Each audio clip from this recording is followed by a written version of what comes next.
Hey,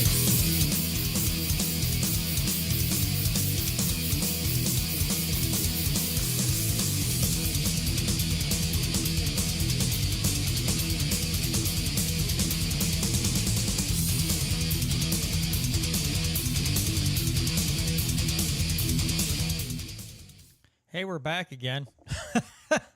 We're back again. Let me start the recording again, and we'll get back into this. What a pain in the neck.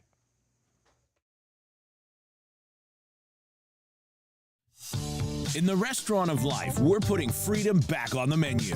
It's the Missouri Liberty Report with John Williams, working with grassroots organizations and legislatures to make Missouri the freest state in the nation. Let freedom ring.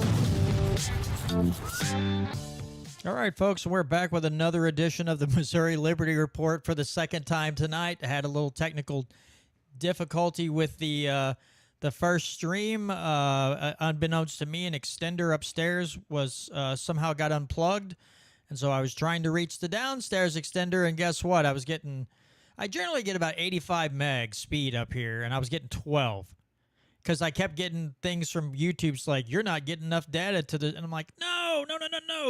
And I walked out the room, and yep, it's on the floor with the light wasn't on. So anyway, now that we've got that fixed, Brandon and I are going to do this again. I'm going to start my rant all over again, and then we'll get into some other topics. All right. So, again, we had the primaries, and Kehoe won the Republican primary for governor. Some blame was put on the polls and things like that. I'm going to disagree with that. Now, I will say that the masses are generally tend to be manipulated by polling, which is dumb.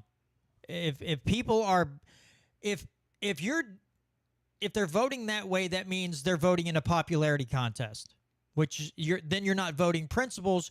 You're voting for who looks like it's going to be the winner, which is freaking horrible. But that is the way that the public tends to behave some way. It's a popularity contest, and they're not voting for their principles. Here's my issue that I've brought up. Some people didn't like it. What is this saying? Oh. Hopefully it's not buffering. If I have another buffering issue, I'm going to scream bloody murder. But anyway, my issue was, and I brought this to the attention to some, and some didn't like it. And it's America. It's a free country. We all have our opinions. My main problem was, if you're going to run as anti-establishment and say that you're going to eliminate DESE, or I'm sorry, not eliminate. That was I misspoke there. Shrink the size of DESE, but you vote yes on a bill that gives DESE more power. It's like matter and antimatter colliding. They knock each other out. That's my problem. I want to come on here and be intellectually honest with my viewers and my listeners. I don't want to come on here and tell you things that you want to hear and that I agree with everybody on everything, because that's not true. Most of us don't know anybody that we're going to just 100% agree with everything across the board. I don't mean this as a personal attack against any group or any individual. That is not why I'm doing this. This is not what this rant is about. I want to be honest with you guys. We may not see eye to eye on this, and that is absolutely fine, because generally we all want liberty and freedom, right? I mean, that's why we're here. That's why you guys come on the show. That's why Brandon and I do this show. We want to talk about liberty things. We want to talk about liberty topics. How do we advance the cause of freedom? That's why we do this. So I'm going to be honest with you. I saw fault in that, and I called it out. Now, people didn't like it, and I get that. But it's not, I wasn't doing it to be like, oh, I'm going to get these guys. Ugh, that's not why I did this. I'm giving you my personal point of view, because I felt as though if we overlooked these things and that behavior continued, maybe not as badly, well, I'll say this, it wouldn't probably be as bad as somebody like Kehoe, okay? But I'm not going to overlook it, because I feel like that's how we got here to begin with. People overlook things because it's their guy. And I feel like sometimes even in the liberty movement, people can lose sight of things, and it becomes they're just like, well, yeah, that wasn't right, but we're not going to talk about it. No, we have to talk about it. We have to put it out there. If we're going to push forth the ideas of liberty and freedom in this state and in this country, then when anybody I'll say this, and I mean it honestly, if Ron Paul was in office and voted for something unconstitutional or immoral, I'm going to call him out. And I really like Ron Paul. But if I'm going to be honest with my listeners and my viewers, and I want to be consistent about the Constitution,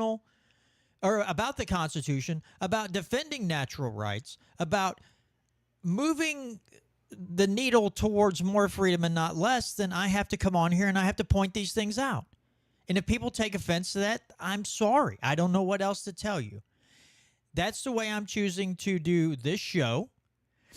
But like people like Voodoo Queen, there are people, let me put it this way, there are people in grassroots organizations throughout the state and across the country that people aren't going to see eye to eye, and they're still going to have civil discourse.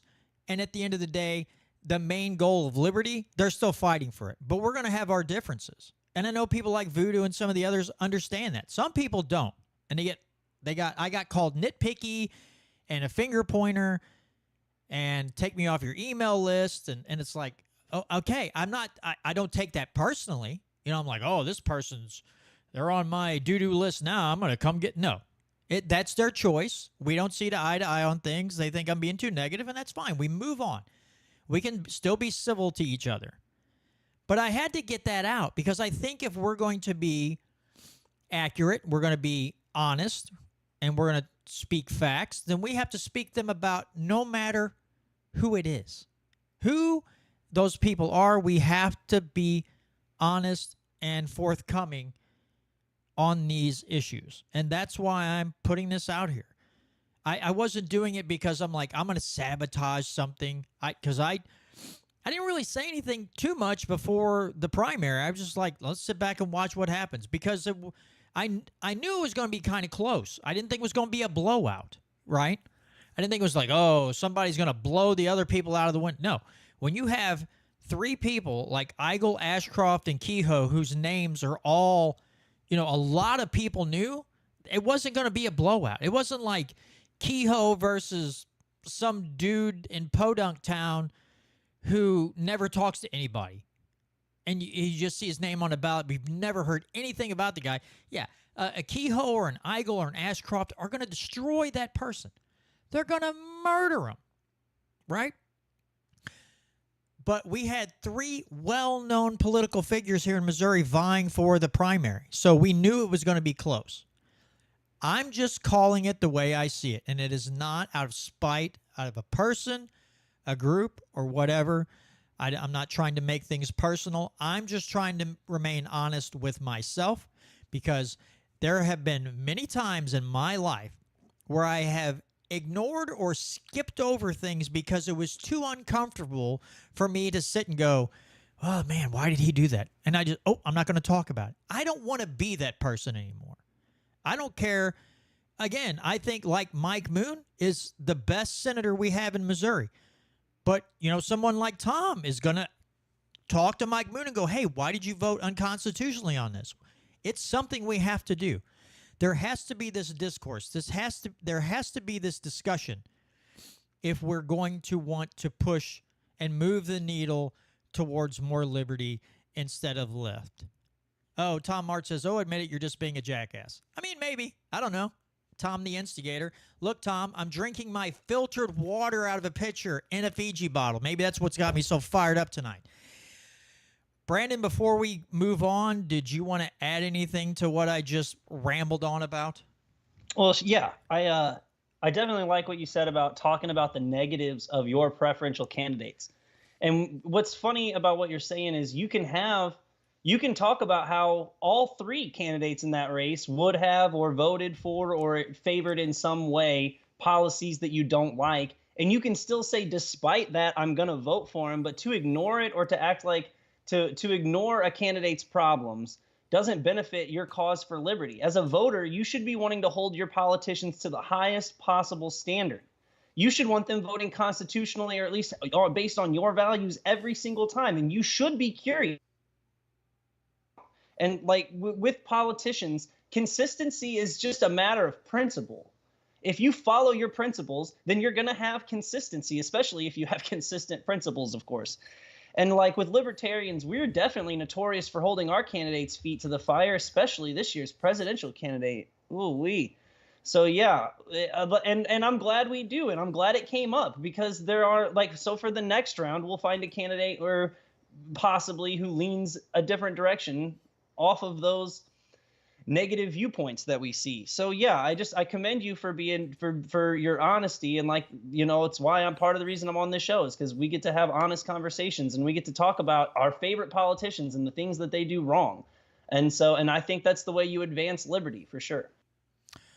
Okay, well, yeah, I mean, like I said, some people might take it as an insult to them, and that's not what I'm trying to do here. But like I said, if I want to be honest and give my viewpoints, an unbiased viewpoint, just saying, hey, this is the way I feel about this, yada yada yada. I have to call out when we have to give praise when something good is done, and we have to call out when bad things are done. Eigel every year for like the last, I don't know how many years, has pushed a bill to get rid of personal property tax. And he's pretty much one of the only ones ever doing that. And that is a fantastic, a fantastic thing. Is somebody is saying, hey, this is an insult to every taxpayer in Missouri, that if you have the ability to buy a car, a UTV, an ATV, a boat, livestock, farm implements, whatever, that you shouldn't have to pay a rental fee to the government every year. I can get behind that 100% of the time. Or, I want to fight to eliminate the income tax in the state of Missouri. Dude, I'm with you. I had a problem with, I'm going to shrink DESE, but I'm also going to vote yes to give DESE more power. That's just the highest bit of irony that you can find. And it's like, I'm having problems. I'm having problems wrapping my brain around this. Now, when those things happen, it causes my brain to go into non-trusting mode, maybe is how I put it. Like, I start becoming uncomfortable, where I'm like, uh-oh, I don't like where this is going. And then again, I saw so many people across so many different organizations who badmouth people who voted yes on the school choice bill, which Eigel voted yes for, and they just left it out of the conversation. And it's like, okay, we're not being honest here. Like Voodoo Queen said, everyone has the right to vote any way you want. I have many friends that vote different than myself. Yeah, and then we move on. If the cause of liberty is your cause, then I think at the end of the day, we can meet on many different grounds or many different topics and fight for what's right. But again, I just want to be completely open.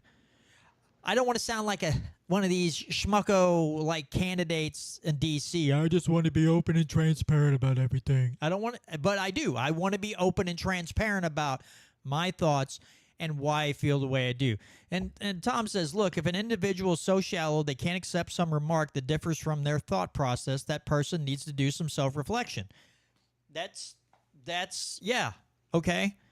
And listen, I have had to do, over the last 20 years, 15 to 20 years, I have been on the wrong track a lot, where I've had to pull back and go, what am I doing right now? So I'm not sitting here like I'm levitating above the crowd and like, oh, I don't ever do that, because I've done it more times than you can shake a stick at. And I've had to have people like Tom and my friends Sam and Trish go, hey, dude, this is, look at it again, take a step back. And then I do, and I go, oh, God. There have been many times in my life, politically as well as other things, I let my emotions get in the way of thinking clearly. I've been a victim of that myself a whole bunch. I've done it to myself a lot. And so I'm I'm 51 years old, soon to be 52. I got to learn to stop doing that. I've got to learn to just look at it with everything with a jaundiced eye and take my time, look at the topic, research it, look at the Constitution, more research, and then try to come to a conclusion that I feel, again, progresses the idea of liberty above everything else. Like the guy's Penn, and I think it's Penn Jillette, the famous magician, supposedly a libertarian, but then he voted for Gavin Newsom to figure that out. He was on Glenn Beck's program years ago, and he said the way he looked at every problem is, how do we solve this issue with more freedom instead of less? And I think that's the best way to look at anything. How do we solve it with more freedom instead of less freedom? All right. I've got that off my chest. I've rambled long enough. Let's get into some other things. Brandon, I'll just let you kick it off. What's something that you wanted to bring to the table tonight to beat up on? Is it Harris? Is it Trump? Is it some stupid Fed decision? I mean, there's so many things to talk about and so little time. Well, let's jump right into what I think is the big one, which is Kamala Harris saying that she's going to crack down on price gouging at the grocery store. I'll let you start on this one. I don't know what else to. There's so many things to say, Brandon, but it's like all the Austrian economists and the smart people in the liberty movement understand economic policy more than I do. I'm not an economic policy genius. I just know enough to be somewhat dangerous. And I know that every time the government tries to control prices, they ruin everything. As my friend Trish says, everything government touches turns to crap. And so in this instance, if they're going to, Venezuela did this. They decided they were going to control prices. What happens? The stores ran out of food, or they closed because they couldn't get enough money to stay in business. I don't know what else to add to that. I know you got a lot more to say, but that's what I want to say. Look at Venezuela. Look what he did, and then think, do we want that in America? Your answer should be, I would hope, would be no. Well, if you look at Cuba, if you look at the USSR, anywhere that they've implemented any kind of price controls on food has backfired enormously. Like you said, it's always shortages, it's bread lines, it's first of all very un-American, and I don't think there's anything in the Constitution that gives her the power to regulate the price of groceries. I'm actually pretty confident there's nothing in the Constitution that gives the President of the United States the power to regulate the price on food. I mean, especially not in a wartime. So like first of all, if she attempts it, she's going to violate the Constitution. And secondly, it's a myriad. It's just like adding to this list of other socialist things she wants to do, which includes this. I don't know if you heard about the first-time homebuyer tax credit she wants to do, $25,000 for first-time homebuyers to cover the down payment costs. That's just going to make the price of houses go up $25,000. And everyone's going to wonder why, or think it's like some sort of greed thing that happened. But in reality, it's just the market doing what the market does. When you influx it with a bunch of extra dollars, you have to charge more. It's infuriating, definitely. So yeah, I don't know. It's what the funniest part was, there was a Washington Post article, an opinion out of the Washington Post, that said if your opponent is calling you a communist, maybe maybe price controls isn't the best idea, or something like that. I did see that. That was quite amusing to see them post an article like that. The $25,000 for first-time home buyers, and then I think the child care tax credit, she wanted to jump to $6,000. Let me ask you this. I'm going to expand a little bit, but and Spike Cohen said it the best on Twitter. Oh, and yeah, house prices won't jump $25,000. right off the bat when you institute a $25,000 check to somebody buying a home. Yeah, that the thing that people can't seem to come to grips with is that anytime the government says here's a tax credit, here's a payment, whatever that is. The electric cars, $8,000. Guess what happened to the price of electric cars? They went up $8,000. It's built in. If you finagle, if you say, I'm going to add a certain amount or I'm going to give you a break of this amount, that amount just goes right on the price of the car. It's just, that's the way this, especially when you have crony capitalism like we do. Because everybody, not everybody, all these lefties and these loony commies or whatever. Look at it. This is what capitalism is doing right now. Like, no, this isn't capitalism. This is crony capitalism. This is public-private partnerships. But I heard something interesting. That it was Dave Smith was talking to. It might have been Tucker Carlson. I don't remember. He was on Tucker's show not too long ago, and it was another great show. They were talking about Kamala Harris and some of these other folks, right? Dave has the opinion, and I'm batting this back and forth in my head, that he's like, Kamala Harris is not a Marxist. A lot of these Democrats also like big business. They just get their money from other businesses, but Republicans get their money from certain businesses. The Democrats get their money from certain businesses, and sometimes both parties get their money from certain big corporations. But she's not really a Marxist. She loves big business. But they do take on some Marxist or communist policies or socialist policies.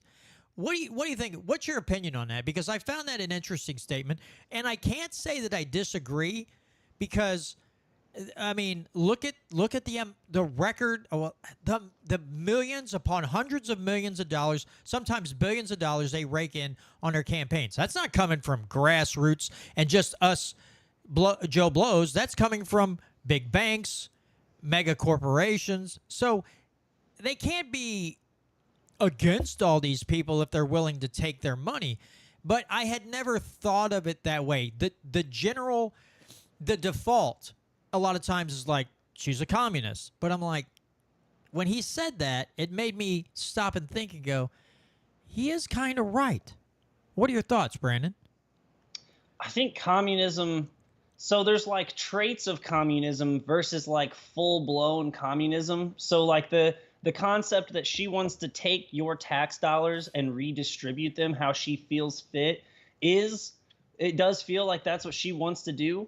But at the same time, it's not to benefit the whole of the American populace. It's not to benefit the lower and middle class. It's to benefit the people at the top. And so if that's how you want to define Marxism or communism or whatever, is taking the tax people from the workers and giving it to your friends overseas and in the banking industry and all these other industries. So, I mean, whether or not you want to call it communism or Marxism, the people at the top are the people at the top who have all of the money, and we are the people at the bottom without as much money as them. And so, I mean, they're the ones, until they start coming after our private property, like until they start making a tax, no more than the government normally does with income tax and personal property tax. But I'm saying if they start actually taking away a person's ability to own property, then you're actually in Marxist territory. But I would say these are just more of traits of communism and Marxism versus full blown. But it's semantic either way. It's still just a bunch of oligarchs at the top ripping off the people at the bottom. Yeah, and again, some of it too when you look at it, because what are we going? We're going through. We're still battling. People like ourselves and a lot of people listening and viewing this, they're all struggling to pay their bills. Inflation's nail them at the grocery store. Their electric bills, it's just nail them everywhere. So the default for especially the Democrats is to just steal money from people who are struggling and give it to a different set of people who are struggling, because that gets votes. Like, oh, $25,000, I could buy a house. Yeah, without thinking about where that money's coming from.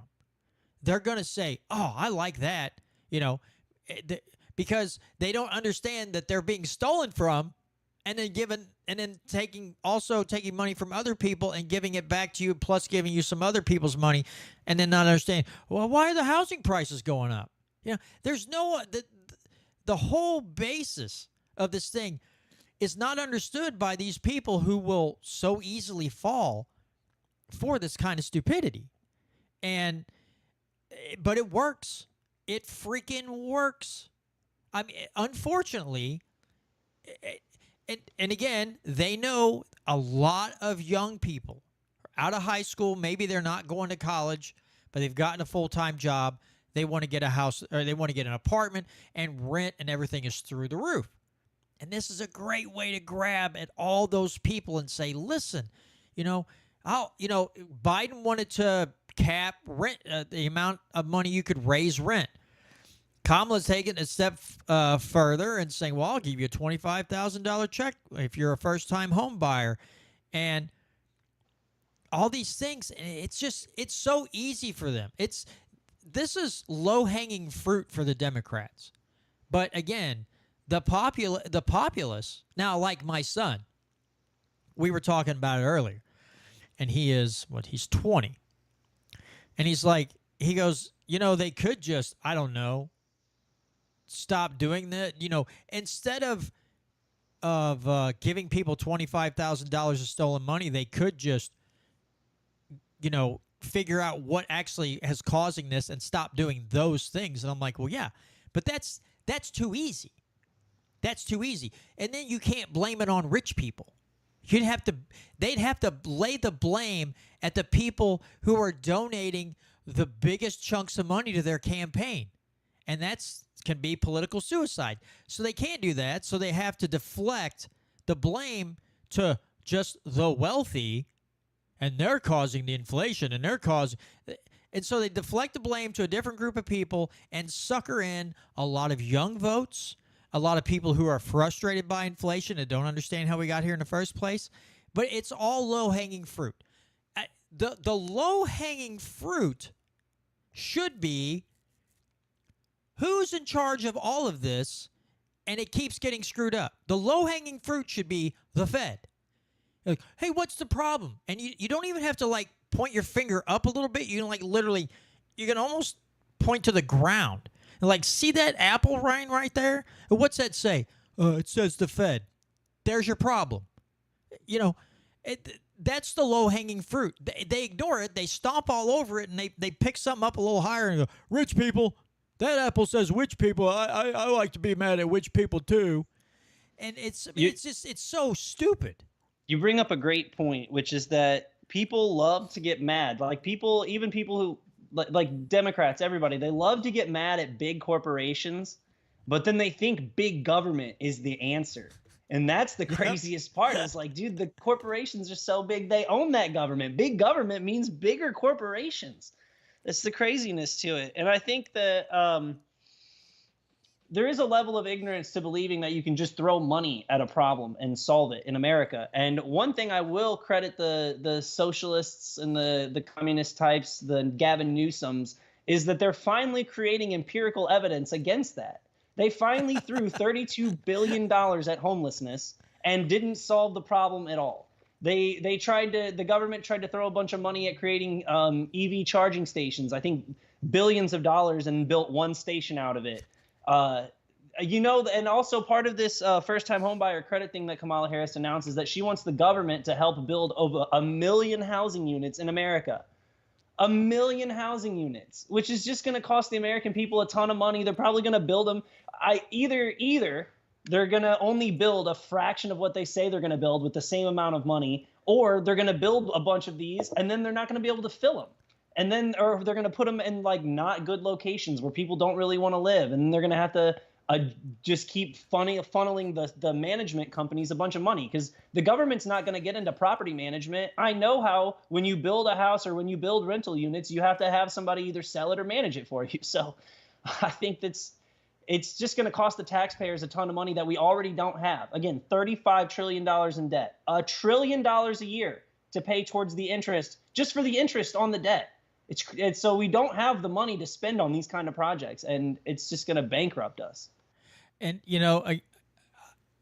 if and I'm not saying he is, because clearly he's not.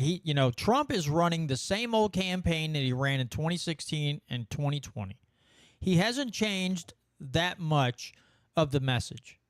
If I'm in Trump's camp, and I have more than a few brain cells to rub together, I look at Trump and go, "Hey, dude, you should look at Javier Milei and what he did.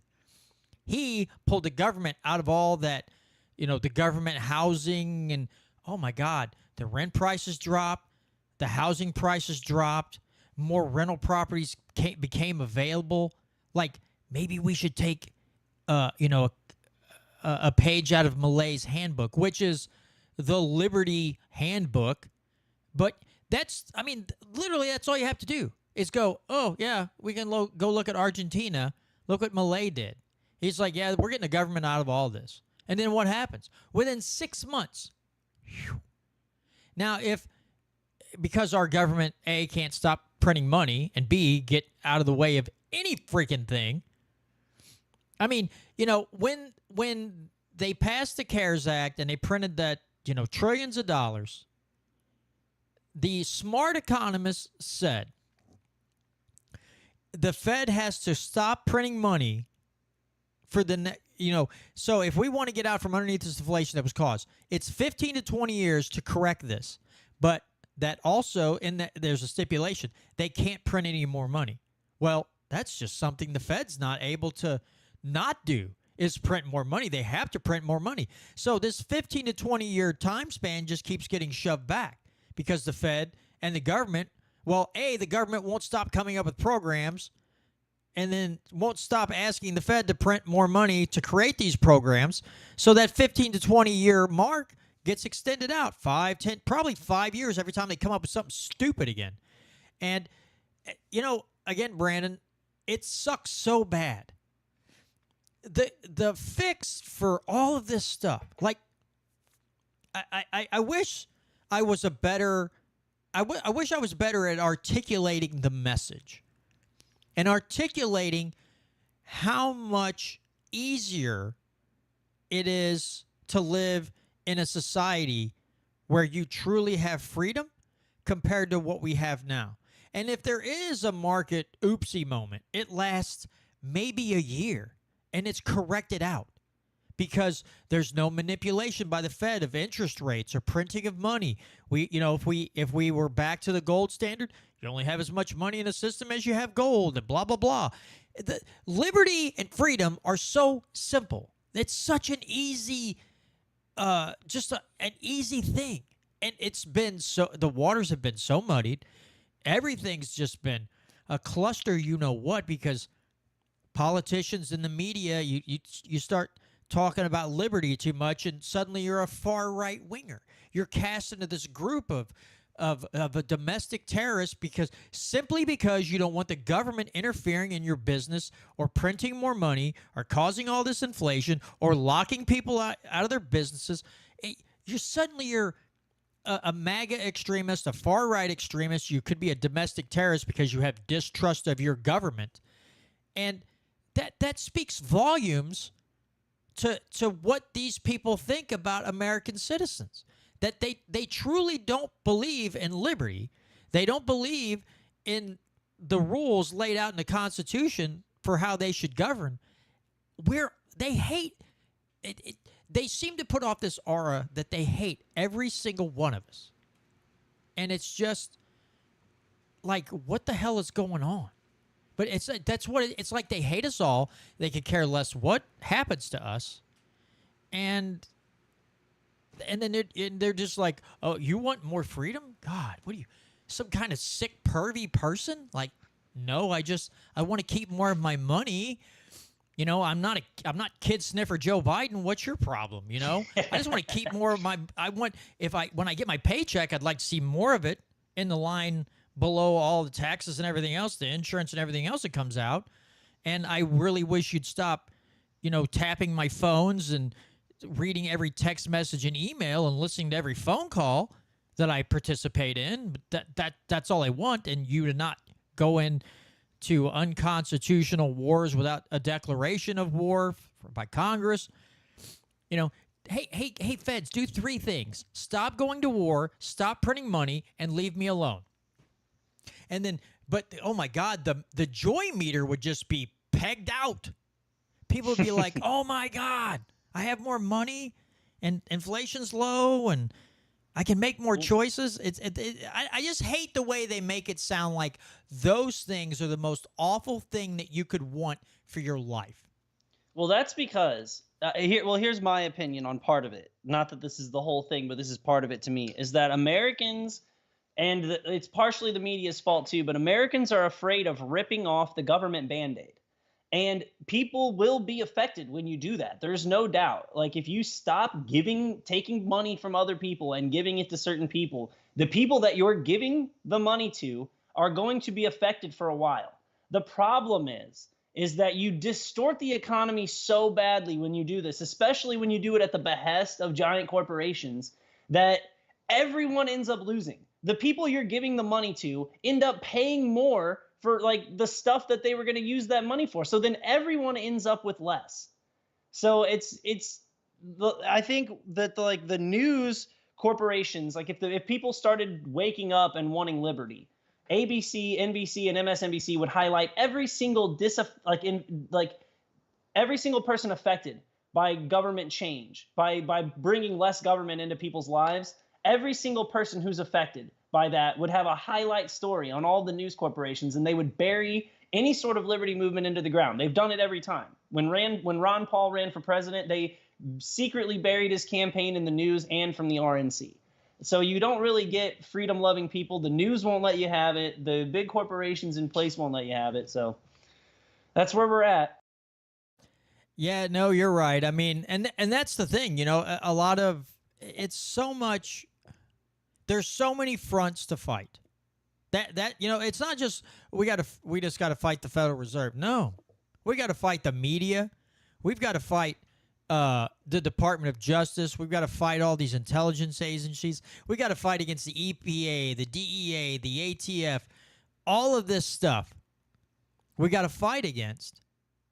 And it's like, it just doesn't seem like enough people are awakened to what's happened to fight all these fronts, or to just band together and go, you know what, and just give them the one finger salute and go, yeah. Whole cities just saying, we're not participating anymore. What are you going to do? You're going to send all the federal agencies in to surround our town? That'll look real great on the news, you jack wagons, I mean, therein lies the problem. This book, I'm almost done with James Bovaard's book, Last Rites. And there's so many different things. Just talking about the FBI, there's so many things that they have done. And, the FBI seems to be, and this is just one alphabet unconstitutional agency that we can highlight and we can go on for 6 hours in a show about.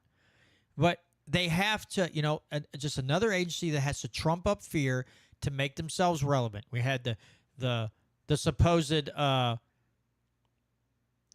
Gretchen Whitmer, kidnapping thing.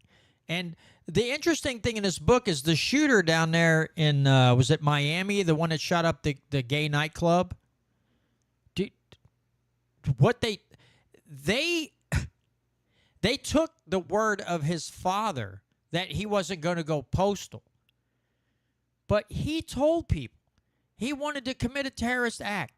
They had a lot of information that this guy really wanted to do some harm, and they just went, because his father had been an informant for the FBI for years. And all the signs were there that he was going to do something. And then they did nothing. And apparently the police him-hawed around outside while he was on a rampage inside. But then they went after his wife big time, which I believe they kept pressuring her for, if I'm remembering everything that I read just earlier today, which shows how much of an old man brain I have that I just read it earlier today and I'm already having problems recalling everything. But, you know, she ended up being found not guilty because they were pressuring her to make a statement, you know, basically admitting guilt that she took part. And then they looked at it and they're like, God, there's so many twists and turns in this. This literally cannot be true. And the FBI, there have been several judges that went, what are you guys doing? This is an affront to freedom, what you're doing. And then, but you have so many other federal judges that the FBI will not have any videotape, anything. They just write memos, present it to a judge, and judge goes, looks good to me. And then they can go in and lie to suspects, or they can create a terrorist cell with, you know, $4 million worth of money and then just goad these people into making a plan and then arresting them. Like, and then they get to pound their chest and go, look what we did. Then it goes to court, and then the court's like, not guilty.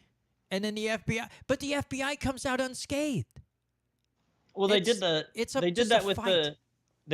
the Gretchen Whitmer thing. Yeah. They had the kidnapping attempt on Gretchen Whitmer, and then it turns out that the thing was basically it was the brainchild of the FBI, and they were recruiting people to do their bidding for them. Yeah, it's entrapment. So they could make a big bust and make it seem like the right wing was after her, which those people were probably crazy. They probably shouldn't have been saying those things online or agreed to do this thing that the FBI set up for them. But at the same time, the FBI set it up, and they're not in trouble. It's like, that's why Ray Epps in January 6th, like, obviously the mainstream media and everybody's came out saying Ray Epps isn't an FBI agent, wasn't an FBI agent, but the evidence is pretty murky on that. So it seems like the FBI just has a hand in perpetuating some of this violence and some of these acts, and they just get off scot-free every time, like you said. Yeah, it is. It's nuts to when you sit and look at what our government is capable of. And again, I mentioned the other week where the government had spent like $12 billion on classifying all this information, and then FOIA requests come out, and they're just like they hem-haw around, they just drag their feet. It takes some years to release the information, and they only spent $102 million on the other hand declassifying information and putting it out. And even Elizabeth Warren's like, well, this doesn't seem like this is really good for democracy. I'm like, hey, stop saying that freaking word, lady. It's not. It's this whole democracy. We could go on for 2 hours about that topic as well. But as long as you have a government that is based in secrecy, like they are, how are we ever going to hope to be free again? If everything they do, they just classify it as, you know, oh, this is really, you know, national security. This has strong national security issues. We can't release this information. So, and every administration from George Bush on, especially after 9/11, like Obama came out and talked all this crap about it, but in his administration, those levels of classification went up. The amount of documents classified national secrets went up. Every president afterwards, those numbers climb up. So if you have a government based in secrecy, its citizens can never be sovereign because you don't know everything that they're doing wrong behind your back to screw you over and take everything you own. You can't be a sovereign and free individual if you have hundreds of alphabet agencies based in secrecy. How do you purport to gain your freedom back when there's still people who think that some of these agencies like the CIA and the FBI are legitimate and they're there protecting, you know, the U.S. citizens? You're never going to be sovereign. You're never going to be free with that naivety. And so I don't know. It's mind-boggling. It's infuriating. And all you can do is keep pushing forth the message of liberty. But again, I just wonder how far we have to go down the drain before people finally accept that this country and this government was bought and sold a long time ago, and our interests are not their interests. I brought this up before, and I'll just say that I think technology has outpaced our ability to screw things up to the point where people live, like even poor people in America live relatively comfortable lives. We all come home and watch the same TV. Funny enough, TVs obviously aren't really government regulated, and that's why they keep getting bigger, nicer, and cheaper every year.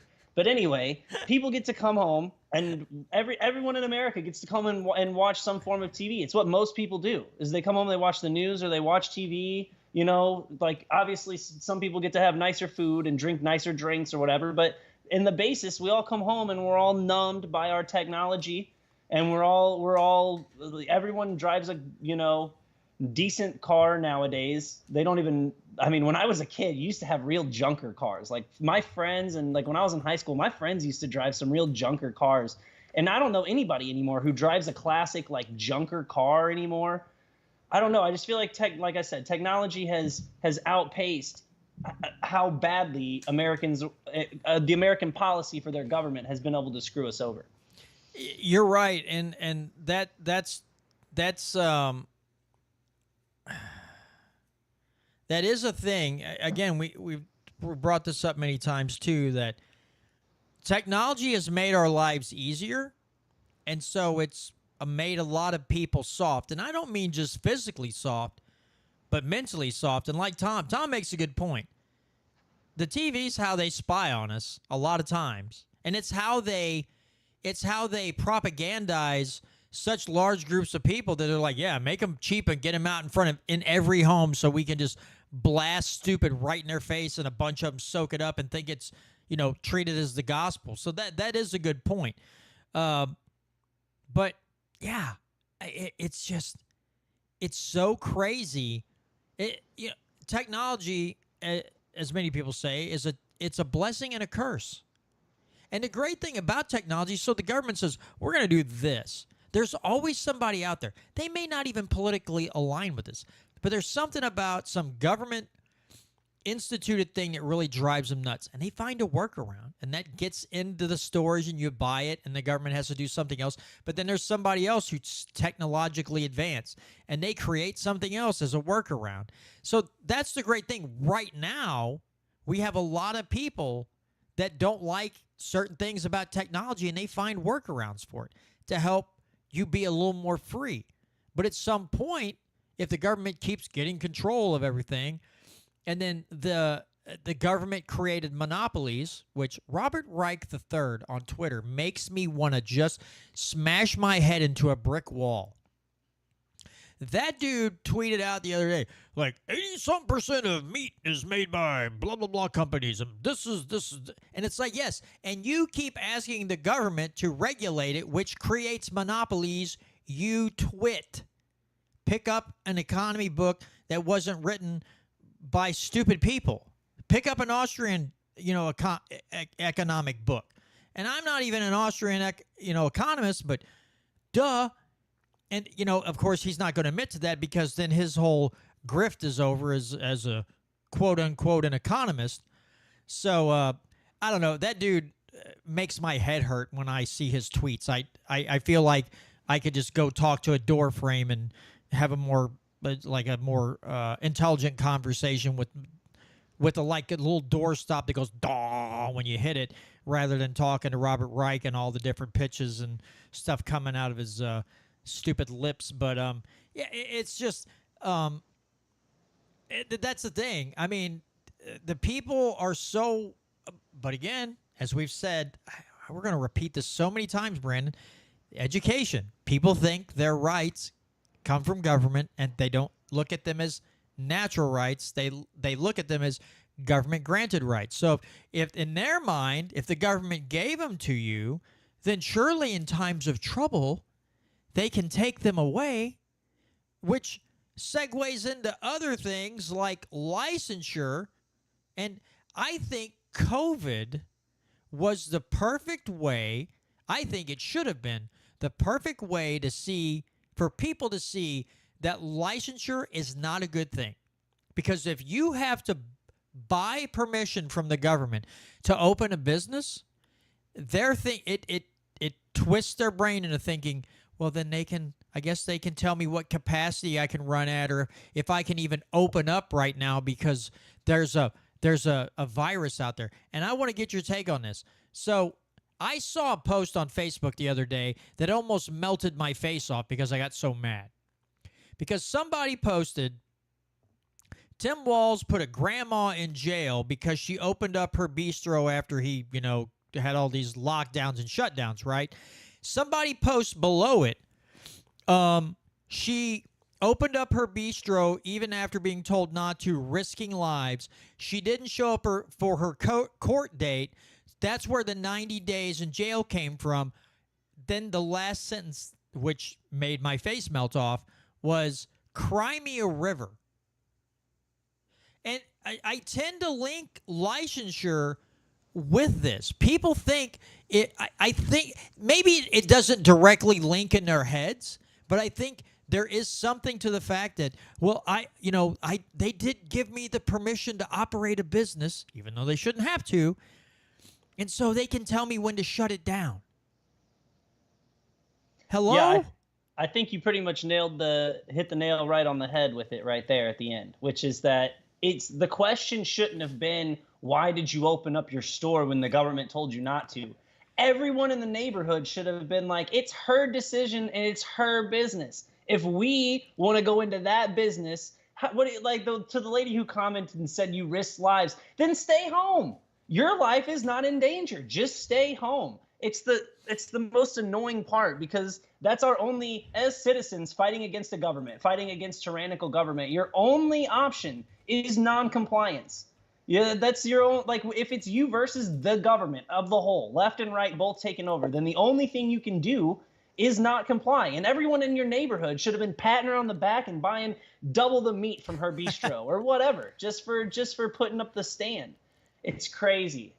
That's insanity. But here's the thing, Brandon. It wraps back to, in my mind, again, you're saying, the people are like, she risked lives, even though I wasn't going to go in there in the first place. I'm just raising hell to raise hell because I want to be a whiny little you-know-what.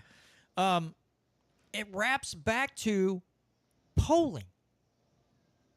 Again, the twisting of the masses, or the minds of the masses. This person is gaining in the polls. Yeah, like you surveyed every single person. I just don't even understand what the point of a poll. The polls should be the very, very last thing that you base a vote decision on. You should vote off of principle. I don't care if I'm the only person voting for the one person who's going to actually stand up for my rights and my values. It's where my vote's going every time. That's the dumbest thing, is to be like, well, everyone else seems to like this guy, I should like this guy. It's that herd mentality that you're always talking about, that, well, us versus them, we can't talk about anything negative with our guy. Very funny segue to bring into this too. You're on Twitter every now and then, so you'll know who Cat Turd is on Twitter. Yeah, I've heard. I don't see much of his posts, but he's got some pretty good stuff sometimes. Well, so Kyle Rittenhouse a couple weeks ago came out and was like, I actually don't know if I'm going to support Donald Trump because he's been so he's been more authoritative on gun control than Kyle Rittenhouse would have liked, because obviously he's a hero among 2A people now because of what he did in Kenosha, defending himself with his gun. And so I think so he came out and said, I can't remember if it was at some sort of convention, mentioned that he might not be voting for Donald Trump. So this Cat Turd guy was like, MAGA is turning on Kyle Rittenhouse. Kyle Rittenhouse is no longer a part of the Trump. He's not for Trump, so he's not with us. Everyone turn on him and hate him, to the point where he had to come out later. And MAGA gave him so much trouble, he had to come out and be like, I talked to Trump and I'm gonna vote for him in November, and had to cowtail. And then same thing happened to Joe Rogan. Joe Rogan was like, he didn't even say he was voting for or endorsing RFK Jr., but he just said he's the only one who makes sense because he seems to be standing up against certain factions of the establishment that the other two parties aren't. And this cat turd guy was like, well, guess Bernie bro Joe Rogan's unlistenable now. I've never liked him. So then Tim Pool chimed in, and then cat turd went after Tim Pool. And it's only funny because this guy's like his only, like, the only thing he's famous for is for being a Twitter troll against the leftists. So I don't know. It's just super stupid for him to go after all of these like normal people with normal opinions because they're not part of the MAGA cult. I don't know. If you're on Twitter, the whole thing was hilarious and interesting. Well, and the thing is too, not just, which it's funny to say cat turd anyway, but not just cat turds take, but then Trump is like, oh, Joe Rogan's going to get booed at the next UFC event. Like, really? The dude that's been there from just about the beginning, that Dana White couldn't even pay for a while after he first bought the UFC because it wasn't making any money, and Rogan decided to stick around anyway because he liked the UFC so much? You think they're going to boo him? Are you freaking kidding me right now? So, yeah, again, if you speak out against the cult, oh, woe to you who speak out against the cult. It's almost mind-numbing, and again, it makes my face want to melt off because I get so mad and I get so irritated with people that I think my blood pressure spikes like 15 points when I see some of this sometimes, because it's like, okay, I use social media a lot, not going to lie, but the thing is, people post stuff like that and you just watch the comments and you scroll through and you're like, oh my God, how many people are in this country right now are not thinking, like literally not thinking about, they're typing something out and they're literally not thinking about what they're typing. It's, I'm going to say this because a lot of people will also like my comment. And it's like another popularity contest sometimes when people are commenting on these tweets or Facebook posts. It's their own little echo chamber, and all the little other non-thinking individuals are going to pat them on the back and give them an attaboy. Yeah, like Voodoo Queen says, high school drama. And it is almost like operating within like a middle school. Because it seems like my kids told me, and I didn't care. But my kids are like, elementary school, like, yeah, you get a little bit of stuff. Middle school, like these kids are hitting their teenage years. Then they turn into like monsters, and they're just like, then you got all the cliques starting, and then all the mean things that kids say to each other just to be the cool person. Then in high school, a lot of it levels back out, but it's like this middle school mentality. Like, you're not in my clique, so you're a big duty face. And it's like, really? Wow, that's your go-to? I'm a duty face because I don't support your guy? Oh my goodness. Oh, how will I ever go on that you don't like me because I don't buy the blue or the red cult suit and wear it to the next convention with the rest of you fart knockers? I don't know. I just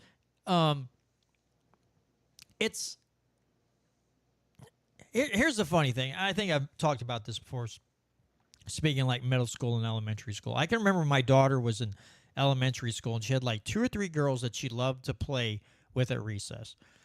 And she came home one day, and she's like, Dad, she's like, there's this girl, and I go to play with, what was the friend's name? Like Julie and a couple others. And this girl tries to tell me what to go do. And I'm like, oh, that's an easy fix. I'm like, next time she does it, look up in the air. Look under the playground equipment. Look all around, like spin around looking. She's going to look at you really weird. And then just look around and go, man, I'm hearing this voice, but I just don't know where it's coming from. It's so weird. So like 2 days later, she did it.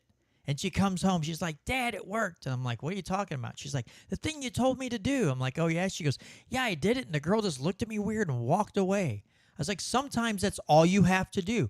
There used to be a kid when she was, my daughter's not some big fat fatty, okay? You know how boys are, you're fat or whatever. It's a go-to for kids. You're fat, you're stupid, you're dumb. Some boy on the bus was like, you're fat. And I'm like, babe, first of all, you're not even close to being fat. I said, the next time he says that to you, just look at him in the face and go, well, I can lose weight, but you got to keep that face of yours. And I said, it'll shut it right down. I said, people don't know, and this is true with little kids in elementary school who want to say mean things. And this also applies to adults who want to name call instead of coming out with facts. All you have to do a lot of times is hit back. The language is structured in such a way that the only thing they can do is cry, name call more, or walk away. And that's really sad that you can do this in elementary school and to adults, and it works. Is that you just keep firing facts. You don't let their name calling get you off course. And eventually they just give up. They have nothing constructive, factual to say, and they just end up and making weird grunting noises like they're having a stroke, and then they walk away. And you're like, oh, my life just got way better because freak job Frankie over there shut his pie hole. And that's sad. You know, when Voodoo Queen brought up the high school drama, it is. And it's like, God, everybody just...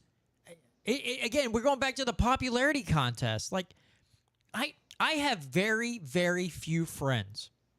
I'm like, true friends, I have very few of them. And I like it that way because I have to please less people. And I always tell people, like when we were talking about the first thing I rambled on today, I was talking to somebody about it. I said, if people get disappointed in me by the way I'm looking at this whole governor race, I just add them to the list of people I've disappointed in my life. As I go, what's your first and last name? I'll write that on my list. And I'll post it on a bulletin board somewhere. People I've disappointed in my life. And it'll be a mile long. It'll be like a Dead Sea Scroll. You just keep unrolling. I don't care. At the end of the day, I want to talk about facts. I want things to be, I want civil discourse, and I want my freaking liberty back. Other than that, just go pound sand somewhere. If you guys, go play in a litter box where the cats take a dump in and pretend like you found buried treasure for all I care. Just leave me the hell alone. Yeah. No, I know. I'm sorry. I just ramble on incoherently there. But no, I got choked up for a second. But yeah, no, I couldn't agree with you more. Like I was saying, I think what we brought up, like you brought up at the beginning. It's the fact that you aren't willing to call out your preferred candidate for their troubles because you're afraid it might hurt them in some way is just you getting in your own way of your own freedom. But if we can transition here, I do want to bring up some international news that I think is definitely worthy of attention. And the first one I want to bring up is that Ukraine has launched a massive counteroffensive into Russia, deep into Russia. And now they're starting to blow up the infrastructure that leads to that area to try to trap the Russian troops that are there. They're blowing up these bridges in Kursk, which is so America has obviously for a few years now, probably over a decade, been arming Ukraine to help them in this war. And whenever the war was on Ukrainian soil, I mean, I still don't think our tax. The first time I came on here, I went in my very long rant about how we weren't going to move NATO 1 inch to the east. I think it was James Baker, the Secretary of State, said that. Then we did. And then in February of 2014, we helped this group called the Right Sector, and then also different factions within the Ukrainian government overthrow Yanukovych, who was the democratically elected president of Russia. And basically, Russia and the EU kept giving Ukraine the back and forth economic offers. And then when Yanukovych decided to side with the Russians for their gas prices, that's when the United States basically, Victoria Nuland and her leaked phone call, and then all the other empirical evidence points to the United States helping facilitate this coup that happened. So I don't think, and again, then we started giving arms to Russia. Joe Biden went in there. Joe Biden's son was on the board of Burisma. It actually just came out that he was asking, I think, an ambassador of Italy, or a foreign minister in one of these countries was asking for official help with Burisma in Ukraine. But anyway, I'm getting way off topic. My main point is that I don't think we should have been giving them weapons or money for the last decade to help perpetuate this war to begin with. But now Russia sees this as a Western invasion of Russian soil. And I understand I understand the argument that Russia invaded Ukraine, so this is tit for tat. But it's America backing this. It's all of our weapons. It's all of our money and all of our weapons. It might be their soldiers. It might be their young men and women who are dying on the front lines needlessly. But it's our money and weapons doing it, and that's how they see it. They see this as a direct threat on their sovereign land from the West. And need I remind people at home, this is the country with the largest nuclear arsenal in the world. The fact that we are still playing nuke chicken with Russia at this point in the war is insanity to me. Like, again, we keep upping the escalation, and it keeps feeling like it's getting more and more dangerous. But now we are actually helping Ukraine commit an offensive on Russian soil. So if they started bombing all of Ukraine's allies in this war, I mean, it's definitely, I think the whole thing needs to be called, the tensions in the whole region need to be calmed, obviously. But this has, I mean, we have 60,000 troops stationed in Germany. That's not very far. Those Americans are in imminent danger the longer this war persists and the deeper it gets into Russia, so if everyone wants to think that Putin is this crazy, terrible dictator, fine. Then why are you pushing him whenever he could just press a couple buttons and fire rockets at soldiers, American soldiers all over the Middle East? He actually started giving Hezbollah rockets. He's giving money and weapons to more of America's enemies the longer we push Russia. So and not to mention, we can go into more about how Lloyd Austin and America were sending more troops into the Middle East to help with Israel's problems, but we can stick with Ukraine for now and talk about how pushing Putin this far is endangering American citizens and American troops overseas. And I can't believe more people aren't worried about this.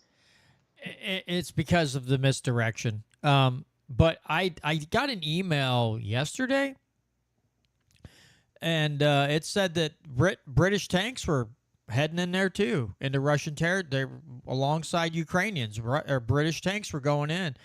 But people are so distracted by $25,000, first-time house buying credits, and we're gonna fight price gouging, and JD Vance is weird and Trump is a racist.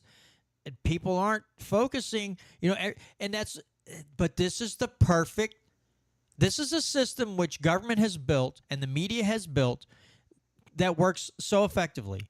It's misdirection. And the people talking about this, yeah, they have a lot of listeners, but the mainstream media is not going to talk about this because that could hurt their candidate, who's Kamala Harris. And Fox News and the rest of them don't want to talk about it because, yeah, Trump bashed Zelensky and how corrupt the Ukraine was, but then guess what he did? He went ahead and gave them weapons anyway. So both of these people, all of these people are at fault. They're all at fault for what's going on.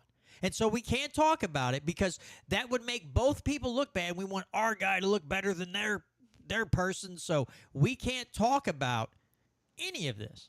And not to mention the fact, before this, a couple months ago, they're like, we don't need to do the selective service anymore. And everybody from 1825 is just digitally entered. Much easier to draft your sons and daughters into a unconstitutional, undeclared war because, well, a lot of kids weren't doing the selective service thing anymore. They just weren't doing it. They're like, yeah, it's fine. We'll just enter you all in digitally. Now you're all in. If you're born, you hit that age, you're in the selective service. If we need to draft you, we're going to draft you. And everybody's so blue-red cult right now. Not everybody, but a majority of Americans. Even people who seem to be somewhat liberty-minded, but still want to vote for Trump. You figure that one out because I can't wrap my head around that one. Are not looking at Ukraine, Russia. They're not looking at Israel, Palestine. They're so busy fighting over who the better presidential candidate is going to be. Or who will be a better president? Who's a racist? Who's a commie? Who's this? Who's that? And they're playing us all like harps from hell, and they're marching us right into World War III. And God forbid this escalates to the point that it could. Listen, it's going to be really hard for me if people come at me and say, "Can you believe this happened?" And I'm going to have to look at them and go, "I can't believe you didn't think this would happen." You know, but again, government propaganda. We have to be the policemen of the world. We have to help our allies. Yeah, sure. You can stand up behind a podium and go, "We fully support the people of Ukraine in their fight against Russia." And that should be it. Not we're going to send them, we're going to print billions of dollars and send it to them. We're going to sell them weapons on the cheap and ship them to them. And then we'll even help them with radar systems and satellite imagery so they know where to attack. None of that. You can vocally stand up and support anybody you want in a war. But once you take American money and you dump it into that, and your weapons and your satellite systems and all your surveillance and intelligence, you've crossed the line. Now you're in a proxy war, and you've endangered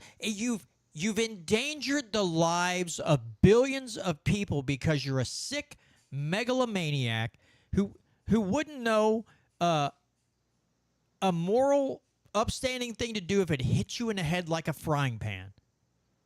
So what I think is ironic, especially from the neocons like John Bolton and Lindsey Graham, if Iran gives money to Hezbollah and Hezbollah starts firing rockets into Israel, then those war hawks think we need to go to war with Iran. That's I've seen it multiple times from Lindsey Graham's Twitter account, bomb Tehran, all that crazy rhetoric.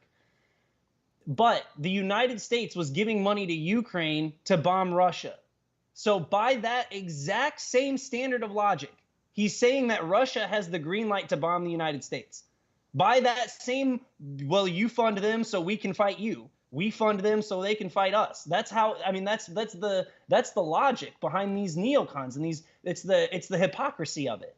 It's that when one side, if a big power player in another region funds an enemy, then they become our enemy also. But we're allowed to give aid to whoever we want and expect that all of those other countries that we're warring with, like Iran and Russia and in Taiwan and China, on that part of the world, they act like that all of our allies, like we're allowed to fund our allies to no end. But the second they start funding one of our adversaries, they're now the enemy, and we have the rights to attack them and bomb them. And that's craziness to me. It's that's the cycle of war. That's how we end up in this place. I think American political leaders need to acknowledge the faults of our predecessors, and then we can maybe start to move forward. Because until we start to acknowledge that America has been doing all of the same things we accuse all of our adversaries of doing, then we're never going to make headway as far as peace in the Middle East, in Russia, or in China. You know, when you're talking about especially the Ukrainian thing, because we've been embroiled in that since 2014. What Obama did when he thought that sending the Shiites into Syria to take down Assad, that was a great idea, except they went back into Iraq and started attacking there, and then he had to go back into Iraq and kick them out. But he decided, his policy was fund them because they'll take down Bashar Assad. Well, actually, what's funny enough is those were Sunnis. Oh, I'm sorry, Sunnis, yeah. Yeah, because the Shiites are the Iranian ones that are in Syria. And what's funny enough, Syria is not even Shiite. Syria is secular. In fact, when the United States was funding the rebels, there was a large Christian, I can't remember the name of the town, but there was a large Christian population in one of these towns. And then when the Syrian government ousted the United States-backed rebels, the Christians in Syria were celebrating because they could finally celebrate Christmas because they didn't have the the extremist Muslims keeping them from doing that. Bashar al-Assad is actually, the Syrian government is actually secular. It's not Bashar al-Assad has a clean face. He doesn't have one of these beards, and he doesn't wear a turban like some sort of scary dictator that you see some made up image in John Bolton's head. It's I'm sure he's a dictator. I'm sure he's done terrible things, But as far as a Middle Eastern dictator goes, like we fund people like the president of Egypt, we fund the Jordanian kingdom, and those guys are also dictators. We funded the Shah for 26 years in Iran, and he was a dictator. You don't get to stay in power for 26 years as a president of anywhere without being a dictator. And so the fact that America tries to act like, oh, we were stopping Assad because he was a dictator, you're just blowing smoke, because we fund dictators all over the world before then and after then. So don't give me that. Well, not to mention a lot of those Christians got slaughtered by some of the Muslims that we funded. And Assad pushed them out, but a lot of those Christians got slaughtered. And I think, you know, again, somebody was talking about Trump seems to, at times, not to want to go into every war. Like sometimes he's like, too many people are going to die. This isn't worth it. And the theory is, and I don't know, I wasn't there, that they got him, they pulled the sympathy card on him and showed him all the children that supposedly died of the gas attack. And then he's like, okay, that's unacceptable. Now we got to do something. Which, you know, that whole thing. The only type of kind of mainstream journalist at the time that I saw talking about Syria and said what you said, the people were rejoicing because those Muslims got pushed out of the region, was Ben Swan, who has worked for media outlets in Cincinnati and some other places, right? He's been in not mainstream as in like CNN, Fox, but he was on a major network television news station. He came out and he talked about this. He's like, that's the reason they're celebrating. This whole gas attack thing is bunk. They're celebrating because the Muslims got pushed out of their region. And they're thanking Assad. It's not they're like, yeah, we're going to kill Assad. That was not it. That was the lie perpetuated by all the other mainstream media. Again, what happened when Trump said, you know what, we're just going to pull out of Syria? The lefties came out like, what about our friends, the Kurds? The Kurds, you're leaving the Kurds behind. Nobody said two words about those people until Trump decided he didn't want to go send troops in there and tear it up. I will give him that. At first, he's like, we don't need to do that. And then the media attacked him. The supposed anti-war people. The left loves to proclaim a lot how they're so anti-war. The moment he decided, I don't think we need to do this, they all went after him. You're not very anti-war, and the propaganda machine was in full swing. Well, you know what's funny about the Kurds? So they kind of did get the short end of the stick whenever the West was basically breaking up the Middle East and cutting it however they feel necessary, because the Kurds are their own group of people who have their own language and their own culture. But they are a large terrorist organization inside of Turkey. So a lot of the land that they claim runs from like Turkey, Syria, Iran, and Iraq, I believe. And so I think it's just a portion of Iran too. But the problem with supporting the Kurds is that they're always on the outside. They're always the terrorist organization. They're always fighting the governments that we're also supporting. So until we get out of that region and let the dust kind of settle a little bit, then we can't support a group like that, because inside of Turkey, which is a NATO ally, they are committing terrorist acts. And so, you know, you pick one group, you want to fund one group, okay, until tomorrow they're your enemy. You want to know who, like, I can't remember who said it, but you want to know who our enemies of tomorrow will be? Look who we're funding today. And at one point so the State Department was funding the Kurds, and the CIA was funding what was going to become the rebel groups in Syria that would become ISIS, and they were fighting each other. So we had the State Department funded Kurds fighting the CIA funded ISIS, which is bananas. And one thing I want to note that I think everyone should Google if you don't believe me, Israel was secretly funding and protecting ISIS while we were fighting them, because they were creating a buffer zone in the Golan Heights, and they didn't want ISIS on their doorstep. But it should be noted that while we were fighting ISIS in Iraq, Israel was funding and supporting them. And if you don't believe me, look that up. because people want to think that I hate the claim that Israel is like America's closest ally, because America benefits almost zero from this alliance. I can't think personally of a way that we benefit. They talk about how like we have these military bases in Israel, but in reality, they're all completely controlled by Israel and we have no say over it. Look that up if you don't believe me too. And then, anyway, but yeah, Israel's, also we help them with the Iron Dome, and we give them, I believe, weapons to help support it. But in 2020, the Pentagon had to scrap a $1 billion project to create our own Iron Dome system in America because they wouldn't share the codes, because they wouldn't share the codes needed to write the programs to help with the weapon software. Now that they need our help, now that they want billions and billions of more dollars, they're willing to share their secrets. But it should be noted that in 2020, Israel would not share their Iron Dome secrets with America. Our greatest ally, right? Yeah, it's so, I cannot wait. I am, like I said, I'm that close to being done with Bovard's book. And then I cannot wait to get my hands on Fool's Errand, Enough Already. And then Dave Smith has been talking. He got an advanced copy of Provoked, basically how Israel got us to go into Iraq. And he said it is like an outstanding piece of work. I cannot wait to go get those 3 Scott Horton books and start reading and digesting, because I know it's going to be a lot. I got a lot to learn and always learning. I cannot wait to get my hands on those 3 books and just start going through them, because people will, there are people who will come up. I remember when Ukraine, the whole Russia invaded Ukraine, and somebody that I talked to at work, who he and I are very like-minded, he was talking to somebody else, and they're like, oh, this Russia-Ukraine thing, oh my God, blah, blah, blah, blah.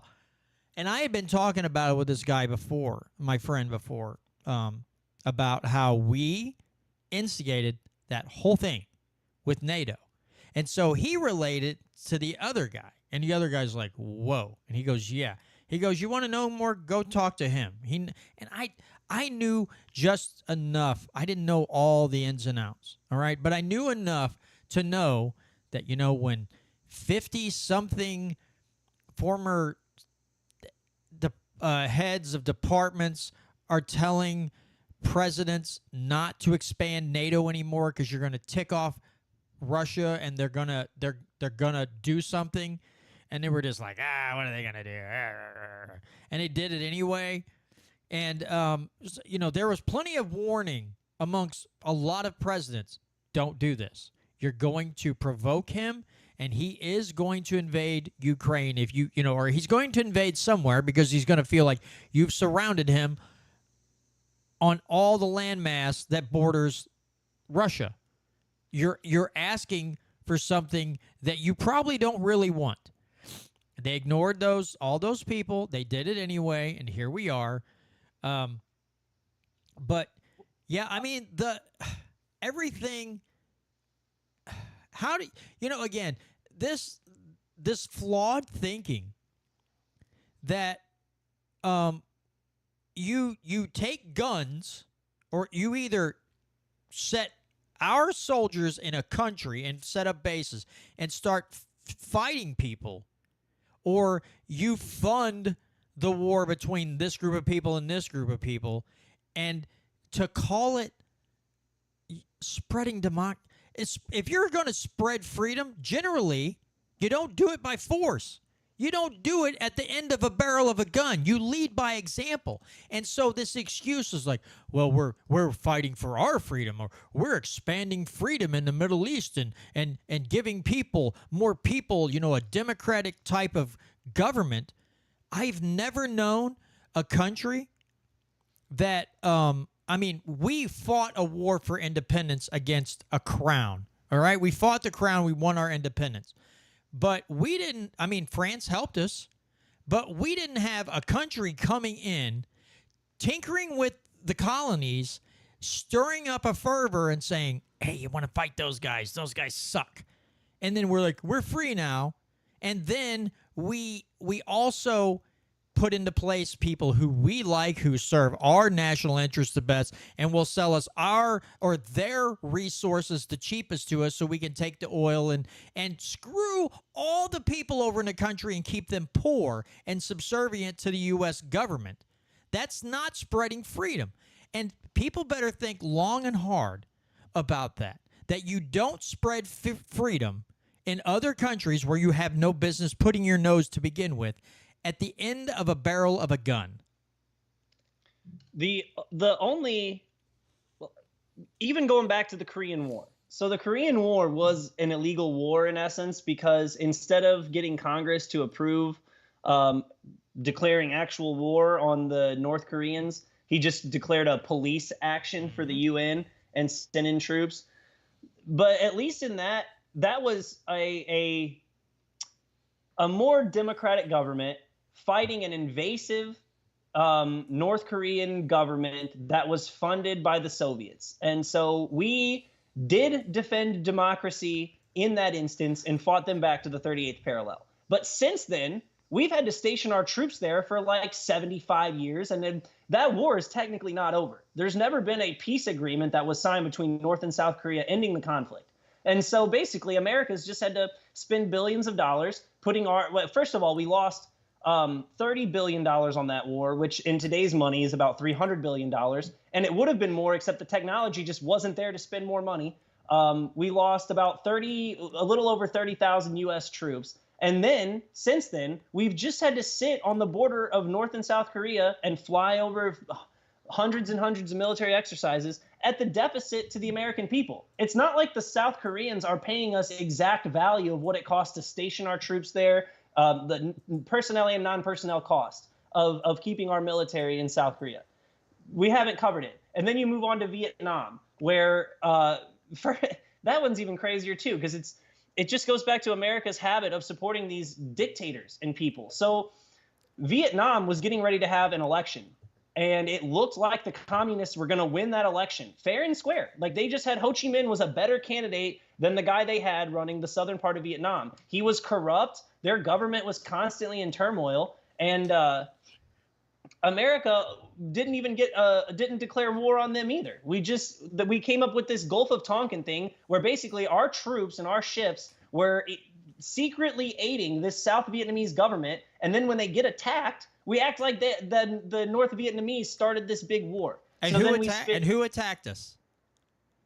Who attacked those ships? Israel attacked those ships. Yeah. So then we sent in, I think we lost over 50,000 troops. We spent today's equivalent of $700 billion.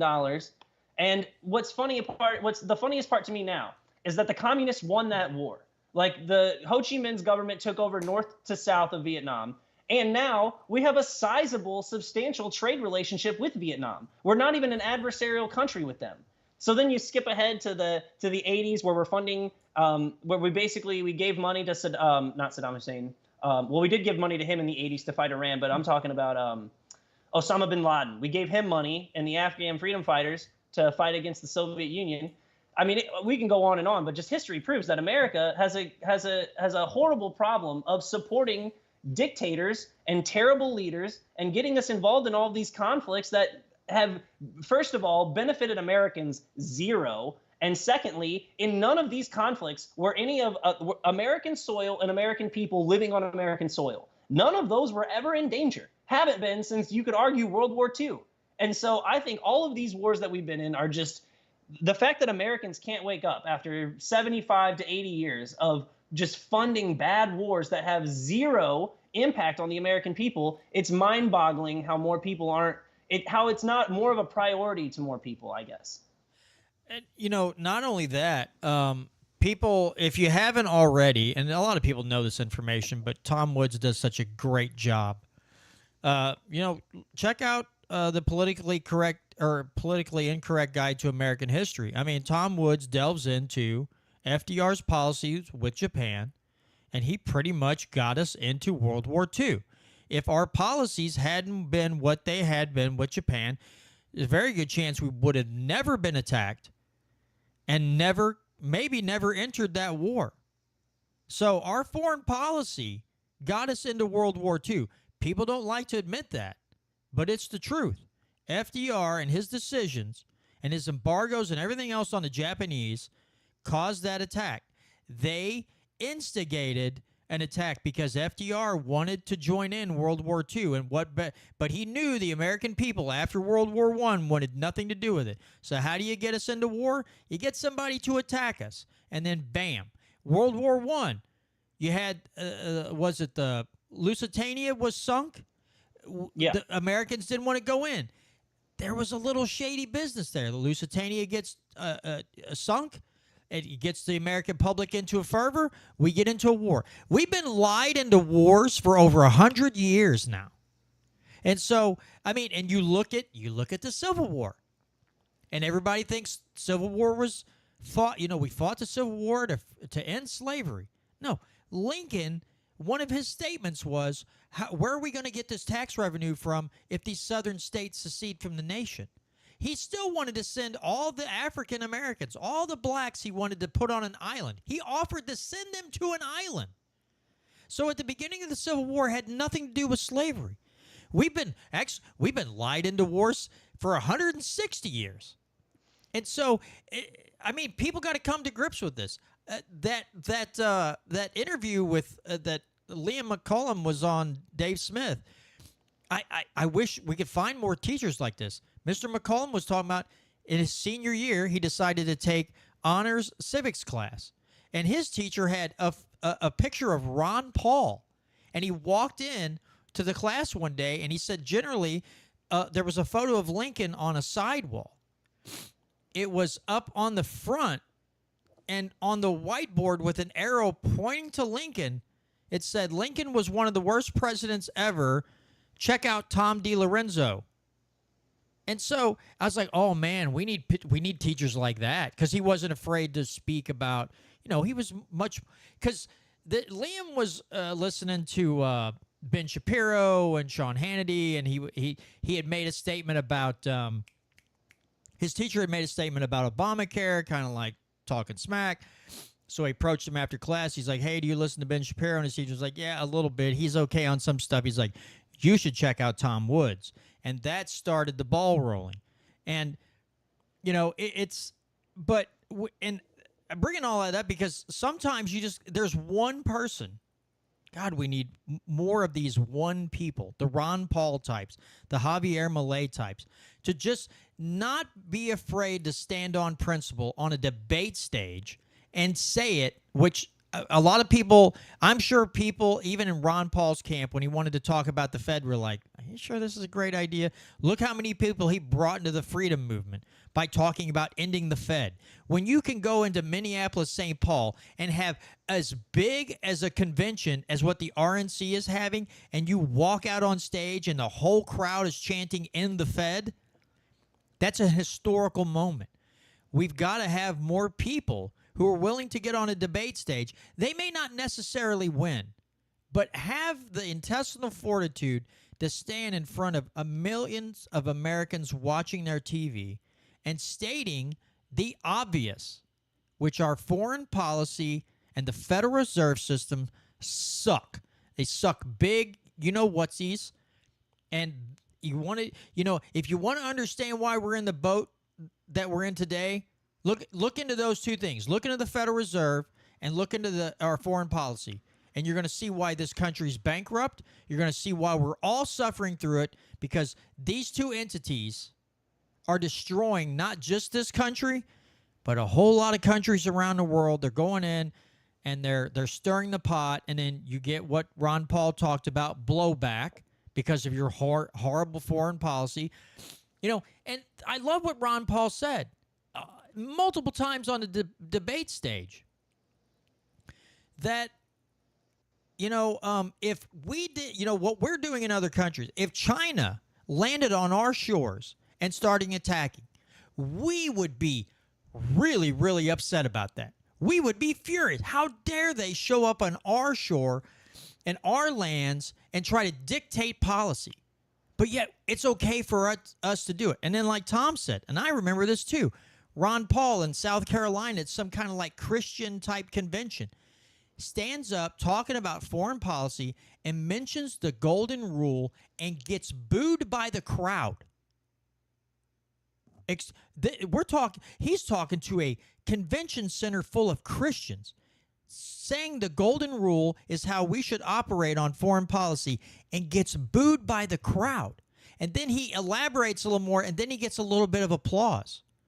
So, again, and another thing, that John Hagee, that minister that's on like the Bible Network or whatever, I remember my very first show that I ever did, Re-Education Radio, talking about Hagee on one of those Bible Network shows, comparing Iraq to Babylon, and that the U.S. has to go in and destroy Babylon again. And the crowd erupts into applause. And I'm like, my God, George Bush has people on the Bible Network propagandizing Christians for this nation to go to war. A religion that is supposed to be all about peace, he's got them whipped into a frenzy to attack Iraq to take out Babylon's second coming. And that spoke a lot. Well, if you want to, going back to America's greatest ally, Israel, it was Benjamin Netanyahu on the United States floor, on the floor of the United States Congress in 2002, talking about how Saddam Hussein has weapons of mass destruction. So if you want to go back to, like you were saying, lied into all of these wars, the crazy narratives that people come up with to defend the military-industrial complex and the wars that they want to wage, that the Israeli lobby wants to wage.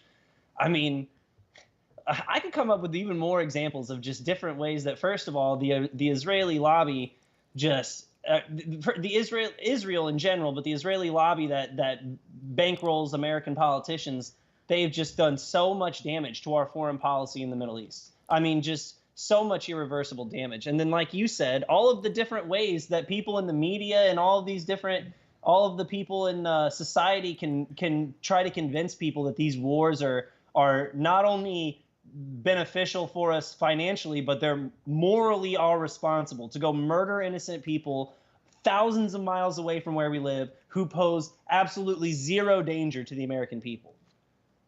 Yeah, it's I don't know. It makes you, if you even have the slightest understanding of what is going on, and you look at this and you see we seem to be hitting the gas pedal into catastrophe, and the amount of people that are not paying attention and don't understand the danger wind, because they seem happy just trusting those people to make decisions that could utterly doom humanity. And it's like, and they just put their trust and faith in these people. It's like, God, look around you. Really take a step back. Shut the TV off. Put that stupid newspaper down that's lying to you. You know, and that's the thing. Like, we're talking about technology earlier, Brandon. You can get on your computer. You can get on your tablet. You can get on your phone and do some digging. You can find this information. You can read one book. You can read one Scott Horton book and be like, dang, this is bad. And you're talking about Israel, who's pretty much bought almost every congressman in D.C. and the Defense Department and the ties there. It brings me to the book Secrets of the Federal Reserve, The London Connection by Eustace Mullins, and how our monetary policy, even though we supposedly left the crown, our monetary policy seems disturbingly tied to the way the London banks do business. Like, we seem to be parallel with the London bank. And so, even though we like to proclaim ourselves as free, we have the London bank that looks to be affecting our monetary policy, and we have the country of Israel, who's provoking us to go to wars to countries that we have no business fighting in and constantly funding their conflicts. And it's like, how free are we when you have just those two instances alone that this is going on? That we have London or the UK and Israel seemingly forging our policies here in the United States. Well, it was actually both Israel and Britain's doing the reason we got into Iraq War One in the early 1990s. It was so basically after the Iran-Iraq War, Saddam Hussein was in a ton of debt. Like the Iraqi government was in like $40 billion worth of debt, which then for them was a ton. And like today, we could just write them a check. We would have just wrote them a check and whatever. But back then, $40 billion, we couldn't just write a check for them in the 90s. And they had shared oil fields. I think they were the Rumaila oil fields that they shared. That was on the border between Kuwait and Iraq. And so Iraq had a ton of debt, and they wanted to renegotiate some of this debt. And Kuwait kept drawing too much oil out of this oil field. But the British government and a lot of the British banks had a lot of money in Kuwaiti oil businesses. So if Saddam Hussein would have invaded, and again, not justifiably invaded, but it wasn't as simple as Saddam Hussein was a bad guy, so he invaded. He was a very desperate man at the end of his rope and needed a way to shore up some capital to pay off some of his debts. And Kuwait would not work with them and were abusing shared oil fields between the two countries. So, there was a whole runaround. So basically, Donald Rumsfeld, I think it's Paul Wolfowitz and Dick Cheney, who was the Secretary of Defense under George Bush the first, George H.W. Bush. He was basically one part of the State Department was like, we're not going to do, or we're gonna react strongly if you invade. But then there was a bunch of leaked information coming from different departments within like basically coming out of the Pentagon telling Saddam Hussein that we weren't going to retaliate if he invaded Kuwait. So then after Saddam Hussein decides to actually invade Kuwait, Madeleine Albright had to, this is her words, she had to do a backbone transplant on George H.W. Bush to get him to commit to defending the Kuwaiti people. So it's just another example. And also, they lied about dead babies. You're going to love Scott Horton's book enough already because he goes into detail on this. But basically, one of the ambassadors for Kuwait went to Congress and lied about all of these dead babies that were killed in these incubators in Kuwait that just never happened to drum up support for this war. So basically, Britain, Israel got together, used propaganda, and pushed us into this war in the Middle East. And first of all, it was a stupid war that cost a bunch of lives, cost a bunch of money that shouldn't have happened in the first place, really. But it was the most successful of all of our Middle Eastern endeavors that we've done so far. Like, we went in, we pushed the enemy out, and then we left, kind of. I mean, we did destroy the entire infrastructure of Iraq and killed about 1 million innocent people, but it's sad that that's considered one of the successes. Like, that was the success that got us over the Vietnam syndrome that allowed us to invade Afghanistan, Iraq, Yemen, Somalia, Pakistan, and all the others. Yeah, no doubt. I mean, it's the thing, Brandon. If people understood, if they grasped the enormity of the amount of lies told to them to get us into these situations, you would hope that there would be an uprising of some kind, that people would be like, all right, bro, that's about enough of that. But you can't. But like you said, when you go on stage and try to talk about this, you get booed. Yeah, it's absolutely bananas. I wish there, and here's the thing, Brandon, I wish I had the answer. The answer is very simple, that people need to start paying attention to better about what's going on around them. But trying to get people to do so is a whole nother ballgame. I don't know how you get people engaged. It seems, again, that we've softened mentally and physically, and that until it gets beyond anything that you could imagine as far as being bad, that people will finally wake up and go, oh my God, this whole system's been rigged against us the whole time. This is horrible. This is terrible. And by that time, what are you supposed to do then? What are you going to do to solve it? You've waited till the exact last minute, the absolute last second, and then your knees buckle and you go, oh my God, what have I been doing and thinking this whole time? And it's like, yeah, now what? And, I'd like to say that I'll have pity on those people, but it's going to be very hard for me to do so. It's going to be very hard for me to go, listen, Cupcake, just kind of put your hands on their face and go, listen, Cupcake, we're going to get this. We're going to get through this together, okay? You and me, buddy, we got this.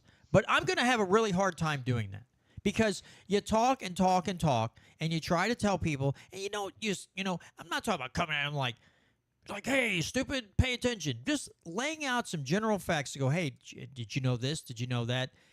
And you can see that part of them wants that information to register, but the other part of it is so scared that they just go, oh, God, that's too much to think about. And they squirrel it away, and it goes down the memory hole, never to be thought of again. I don't know how we solve this because we've had a lot of good people that have tried, and they've swung that pendulum a little way. But then we get into the bipolarism of the two political parties, and one side wants to do it this way, so the other side, to prove that they're better, will go 180 degrees more crazy the other direction. And then it's just this wild pendulum swing back and forth on all these people who are so wrapped up in this game. And meanwhile, there's some of us in the middle are just like, hey guys, have you tried edibles to calm down a little bit? Maybe go get yourself a vape pen full of THC and take you a couple hits and like tone it down? Do we have to be this stupid all the time? Can you just leave us out of it? Like, you guys go to Australia, go to a prison colony and go beat the crap out of each other over there because you'll fit right in, and leave the rest of us out of it. But I don't know I don't know how we'll ever get to that point. All right, Brandon, closing thoughts before we close this bad boy out here. Well, I don't know if you can pull it up. I sent you a picture right before the show started, but it was highlighting the media bias going on right now. So Trump came out with his no tax on tips plan, and ABC came out with an article talking about how much it was going to cost the government to let people keep their own money. But then when Kamala Harris says that the same thing, it's some glowing piece about how she's fighting for the little people, basically. And so I just thought wanted to pop that up for a second just to highlight the dumb media apparatus that we have controlling our populace right now. And let then me see if I can pull the screenshot up here real quick. That's not it. And there we go. Just wanted to mention Darty, the number 4congress.com, if anyone who's new to the show not seeing this. Absolutely. All right, folks. Well, that's going to do it for this week's edition of the Missouri Liberty Report. Thanks so much for joining us once again this week. Again, to all of those of you on YouTube, I do apologize. Had a little technology issue, embarrassing issue a minute ago where the upstairs extender was not plugged in. It was just barely hanging in the socket on the wall. Just far enough out of the wall to not get juice. All right. Again, next week, I'm trying to get Brian Wolfen on the show. He could not do it this Friday because he's in caucus. So we're going to try to get him on next Friday. And I'm still trying to get Andy Maidman on with us to talk about his run for Congress as well. So some good liberty-loving candidates and hopefully some really good conversation about important topics here in the state and at the federal level. And with that being said, folks, take care, everybody, and we'll see you next week.